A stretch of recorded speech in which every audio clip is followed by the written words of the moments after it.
How to unban Ome TV account. Let's get started. Launch your preferred browser. Over here you will find the search box. Type in ometv.com and search for it.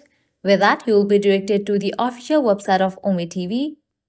After you land to this page, now you have to scroll all the way down. At the very bottom you will find the option of contacts. Go ahead and click on it.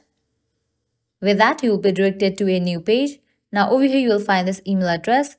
Now you have to copy this email address. After you copy this email address, close this, launch your mail app. Now you have to send a mail, so click on this option of compose. In the to section, paste that copied mail.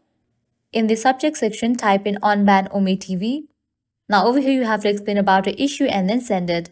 After you send this mail, Ome TV support team will contact you within 24 hours and with that your problem will be fixed. Well, this way you can easily unban Ome TV account. At the end, if you guys find this video helpful, don't forget to like, share and subscribe to our channel. Thank you.